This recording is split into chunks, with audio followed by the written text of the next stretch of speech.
Welcome students, day 14 पे Wheatstone bridge topic को हम हैंडल करने जा रहे हैं। इसको समझने की कोशिश करेंगे कि व्हीटस्टोन ब्रिज क्या है। इस साल के लिए 2023 के लिए ये बहुत ही प्रोबेबल क्वेश्चन है। रीजन ये है कि इस बार सिलेबस में मीटर ब्रिज और पोटेंशियोमीटर नहीं है, सो इसलिए इलेक्ट्रिकल मेजरमेंट में एक यही टॉपिक बच रहा है और इसके आने के बहुत ज्यादा चांसेस हैं। इसको प्रूफ करना, डिराइव करना या इसका कोई भी न्यूमेरिकल हो सकता है। तो चलिए इसको देखते हैं क्वेश्चन क्या है। तो ये सबसे पहले यहां पे ये कहता है कि पी क्यू आर एस, पहले इसको हटा देते हैं तो आपको समझना और आसान हो जाएगा। बाद में इससे हम लिखेंगे।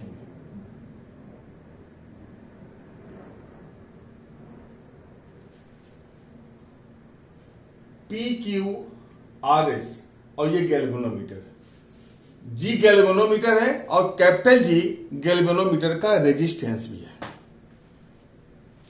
ये ब्रिज है और हम बैलेंस व्हीटस्टोन के ब्रिज की बात कर रहे हैं कि बैलेंस व्हीटस्टोन ब्रिज क्या है। अगर P अपॉन क्यू इक्वल होगा R अपॉन एस के, वेरी क्लियर। अगर P और Q का रेशियो R और S के रेशियो के बराबर होगा, चारों रेजिस्टेंस है, तो उस कंडीशन में IG से करंट, उस कंडीशन में गैल्वेनोमीटर से कोई भी करंट पास नहीं होगा। No current through galvanometer, galvanometer से कोई भी करंट पास नहीं होगा। या रिवर्स में कहें, अगर गैल्वेनोमीटर से कोई भी करंट पास नहीं हो रहा है तो उस कंडीशन में P अपॉन Q इक्वल होगा R अपॉन एस के। और एक और चीज, अगर यहां पोटेंशियल A पे पोटेंशियल A है, VA है और C पे पोटेंशियल C है तो VA इक्वल टू VC होगा। ये तीनों कंडीशन एक साथ सेटिस्फाई होंगे। अब जरा देखिए, यहां पे I करंट है, ये करंट B से डिस्ट्रीब्यूट हो रहा है और R में I1 जा रहा है, तो डेफिनेटली P में कितना जाएगा, I माइनस I1। A पे पहुंचने के बाद I माइनस I1 से IG निकल गया, तो Q में कितना जाएगा, I minus I1 and minus IG। और जो C पॉइंट है उसमें गैल्वेनोमीटर से IG करंट आ रहा है और R रेजिस्टेंस से कितना करंट आ रहा है, I1, तो दोनों यहां पे मिल जा रहे हैं। तो इसका मतलब S से कितना पास होगा, I1 प्लस IG, और D के बाद सेम करंट I वापस चला जाएगा। जितना करंट आता है उतना करंट वापस चला जाता है। ये बहुत ही क्लियर है। अब एक काम करते हैं, हमें देखना है क्या कैसे इसको प्रूफ करें, कैसे इसे हम सोल्व करें। तो सबसे पहले हम लूप ले रहे हैं, लूप ACBA और हमने ले लिया क्लॉकवाइज। अब जरा देखिए, इसमें लूप ACBA में कोई भी EMF नहीं है तो हमने 0 लिख दिया। ऑलरेडी किरचॉफ लॉ में हमने इसको बता दिया है कि कैसे होता है और आपने बहुत इसको भी पढ़ा भी होगा। अब देखिए, अगर हम क्लॉकवाइज की बात करते हैं तो ये करंट हमारा क्लॉकवाइज है। कितना है, I माइनस I1, तो क्या लिखेंगे हम, I माइनस I1 और रेजिस्टेंस P। ये भी क्लॉकवाइज है, जो AC से करंट पास हो रहा है वो भी क्लॉकवाइज है, तो कितना हो जाएगा, प्लस IG। और मैंने आपसे बताया था कि G गैल्वेनोमीटर है और G गैल्वेनोमीटर का रेजिस्टेंस भी है, तो हमने लिखा कैपिटल G। अब ये देखिए, ये सेंस ऑफ करंट जो है हमारा, सेंस ऑफ करंट वो क्लॉकवाइज है और ये करंट हमारा एंटी क्लॉकवाइज है। इसका मतलब यहां हो जाएगा minus I1 and this is the R। अब हम ये कहते हैं कि इफ IG इक्वल टू 0, अगर IG हमारा 0 है तो कितना हो जाएगा, ये 0 equal to I minus I1 P equal to minus I1 R, और फिर हम कह सकते हैं कि I minus I1 and this is P equal to I1 R, equation 1।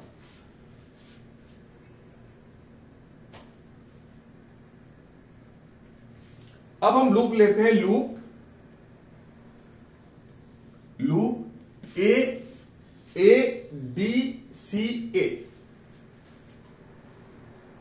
A D C ए, और चलो इसको हम एंटी क्लॉकवाइज लेते हैं।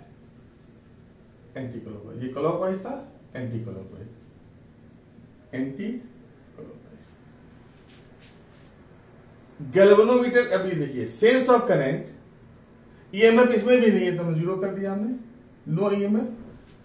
एसी में कोई, ये पूरे ए डी सी ए में कोई भी ईएमएफ नहीं है, कोई भी बैटरी नहीं है, कोई भी सेल नहीं है, तो हमने जीरो लिख दिया। हमारा sense of current anti clockwise है, और गैल्वेनोमीटर में जो करंट जा रहा है वो भी एंटी क्लॉकवाइज है, इसलिए हम सीधे लिखेंगे आई जी जी। ये हमारा सेंस ऑफ करंट और एक्चुअल करंट एस में पैरेलल है। यहां भी हम प्लस लेंगे, प्लस I1 प्लस IG जी। लेकिन यहां माइनस क्यों लेंगे, हम क्यों में माइनस क्यों लेंगे कि हमारा जो सेंस ऑफ करंट है वो एंटी क्लॉकवाइज है और एक्चुअल करंट क्लॉकवाइज है।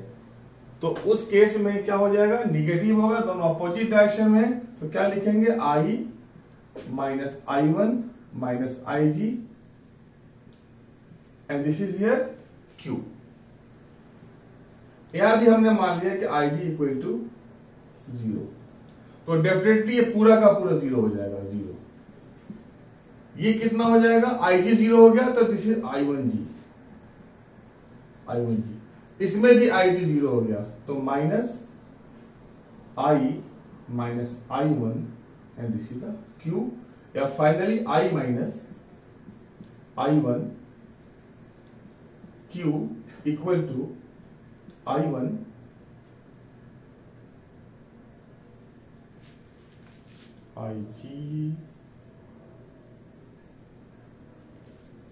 IgG प्लस, एक 1 minute, IgG plus, and this is a S, very sorry, this is the S। तो this is here, this is S,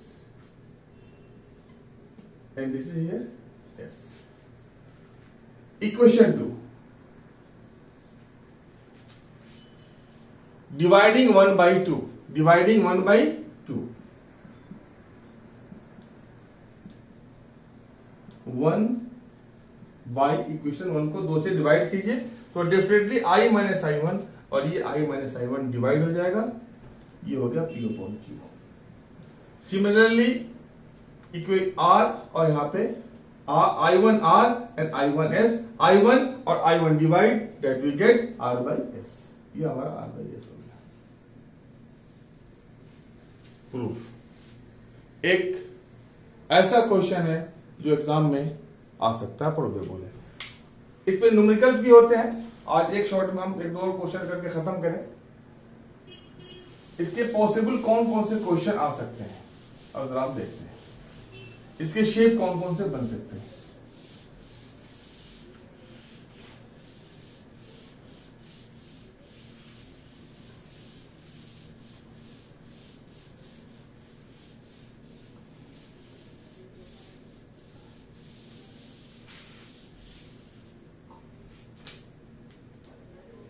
एक तो मोस्ट जो कॉमन शेप है उसका ये है, जिसका मैंने प्रूफ किया था।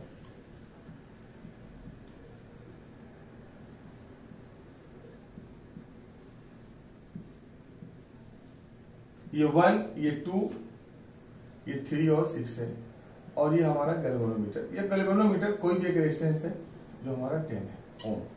जो ओम हम लिख नहीं रहे, सब ओम है। तो इसका मतलब ये कि 1 यहां पे 1/2 और ये 3/6, तो 1/2 ये भी हमारा हो गया, दैट इज 1/2। इसका मतलब इससे करंट पास नहीं है। एक तो ये शेप है। दूसरा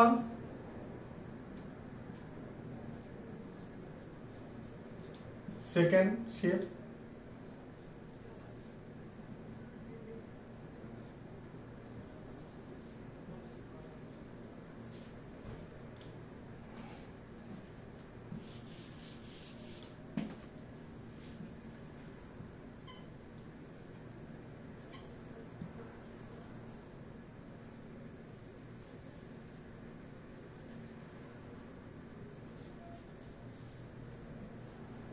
इसको ऐसे भी आ सकता है, ठीक है। ये भी हम 1 लिखा हमने, यहाँ 2 लिखा, यहाँ 10 लिखा, यहाँ पे 3 और 6 same 1/2 equal to 3/6, 1/2 equal to 1/2। ये हमारा काम है। एक ऐसे आ सकता है। एक और पॉसिबिलिटी है जो बहुत ही कॉमन आता है एग्जाम में,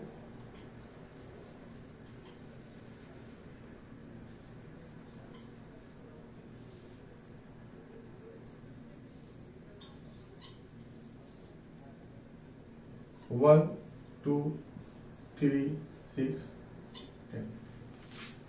इस शेप में भी आएगा। यहां भी 1/2 इक्वल टू 3/6, 1/2 इक्वल टू 1/2।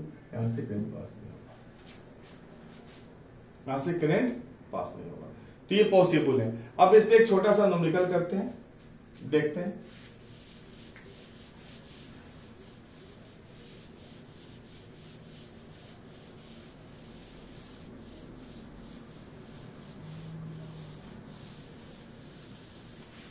अब इस क्वेश्चन को देखिए,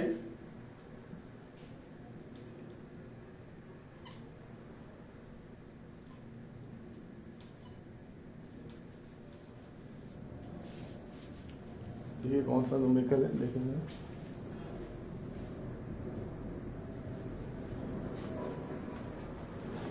ये थोड़ा अलग है।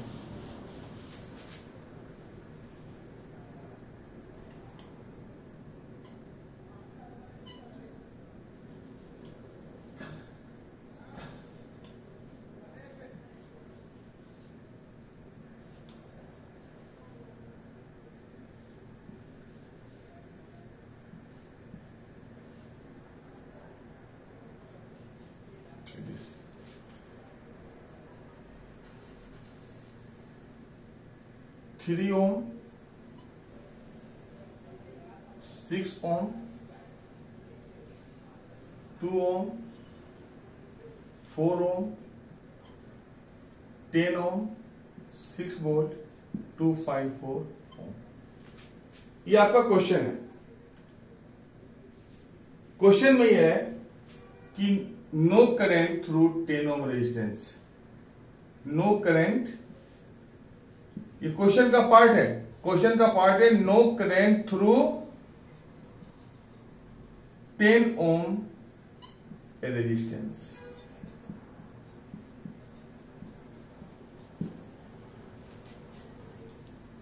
Then find out,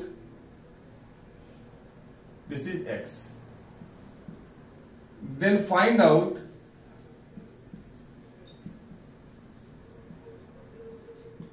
resistance X. तो बताना है कि अगर 10 ओम से करंट नहीं पास हो रहा है, 10 ओम से कोई भी करंट पास नहीं हो रहा है, तो ये बताना है कि हमारा रेजिस्टेंस एक्स कितना होगा। और अगर यहां पे करंट आई फॉलो कर रहा है, and second find out current I. ये दो चीजें निकालनी है, फाइंड आउट करंट आई। बताया था आपको कि वीटस्टोन ब्रिज का एक ये भी शेप होता है। जब अगर 10 ओम से कोई भी करंट, इसको थोड़ा सा ऐसे लिख दें, अगर 10 ओम से कोई भी करंट पास नहीं हो रहा है, तो अगर हम अभी P मान लेते हैं, इसको Q मानते हैं, इसको R मान लेते हैं, इसको S, तो P/Q इक्वल टू R/S। क्यों ऐसा लिख रहे हैं P/Q इक्वल टू R/S? इसलिए कि 10 ओम से कोई भी करंट नहीं पास हो रहा है, जस्ट लाइक 10 ओम एक गैल्वेनोमीटर की जगह पे। P2/X equal to 3/6, 1 and this is the 2, 2/X equal to 1/2, तो definitely X equal to 4 ohm. अब हमें X इक्वल टू 4 ओम हमें पता हो गया। अगर हम डायग्राम, जब ये क्लियर है कि जब इससे करंट पास नहीं होगा, तो ये हमारा जो डायग्राम है ये खत्म। जब करंट नहीं पास होगा इससे, तो अगर करंट पास नहीं होता तो फिर रेजिस्टेंस की कोई वैल्यू नहीं होती है। अगर किसी भी सर्किट से करंट पास नहीं होता है तो फिर उस रेजिस्टेंस हमारे लिए डिफंक्ट है। और ये भी याद रखिएगा कि बैलेंस वीटस्टोन ब्रिज में जो ये रेजिस्टेंस है काउंट नहीं होता है। क्यों नहीं काउंट होता है? इसलिए कि उधर से करंट नहीं है, नो करंट नो रेजिस्टेंस। अब ये 2 ओम है, ये एक्स है, ये x कितना आ गया हमारा, अभी हमने x निकाला, x अब नाउ पहले x पता नहीं था, हमने x फाइंड आउट किया तो ये हमारा 4 आ गया। हटा दीजिए यार को, जरूरत नहीं है। ये 2 ओम एंड 4 ओम, तो इनकी शक्ल वैसे बन गई है, 2 और 4, और यहां पे जो है 3 और 6 ऐसे बन गया, 3 और 6।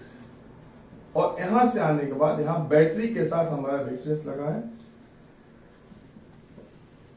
2.4, और यहां पे सेल लगा हुआ है।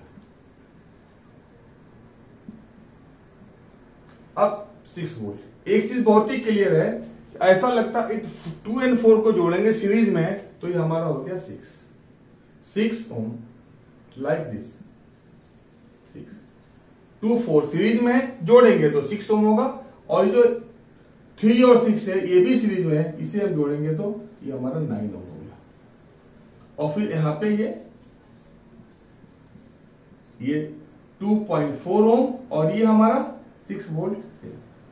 अब देखने में ये लग रहा है कि 6 और 9 2.4 तीनों पैरेलल में है, लेकिन नहीं, 6 और 9 सिर्फ पैरेलल में होंगे, इसलिए कि 6 वोल्ट बैटरी के साथ कनेक्टेड है 2.4 ओम रेजिस्टेंस, इसलिए 2.4 9 और 6 के साथ पैरेलल में नहीं होगा, सिर्फ 9 और 6 पैरेलल में होंगे। अब 9 6 पैरेलल में है तो 1/RP हम ले रहे हैं अगर, तो 1/6 plus 1/9 54, 15/54 1/RP, and RP is equal to 54/15,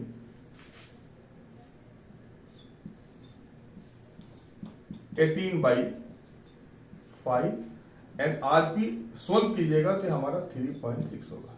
एक चीज हम आपको बता दें, एग्जामिनेशन में ध्यान रखिएगा इन चीजों को, जब 2.4 है, एक ऐसा वैल्यू डेसिमल में 5 नहीं है, 10 नहीं है, बल्कि 2.4 है, तो माइंड में आपको होना चाहिए कि कुछ ये रेजिस्टेंस कुछ ऐसा आएगा कि इसके साथ मिलकर एक होल नंबर बना लेगा, फ्रैक्शन में नहीं आएगा। ये जनरली जो क्वेश्चन सेटर की टेंडेंसी होती है। ओके 3.6।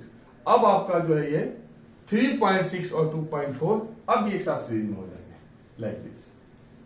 अगर ऊपर भी हम इसको बना दें, यहां भी बना दें हम 3.6 और यहां पे हमारा 2.4 और यहां पे 6 वोल्ट हमने बना दिया,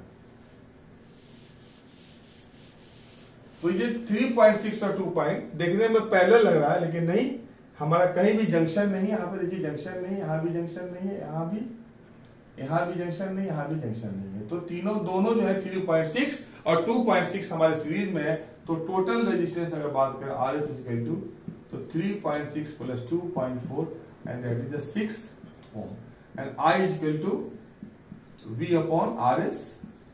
V कितना है 6, RS कितना है 6, तो I is equal to 1 ampere.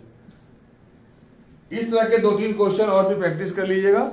मुझे पूरा होप है ये 2 या 3 नंबर में ये सवाल आपको एग्जामिनेशन में मिल जाएगा, और कतरा कतरा जो है समंदर बनता है, तो 2-2 नंबर करके आपके 70 मार्क्स बनते हैं। ओके।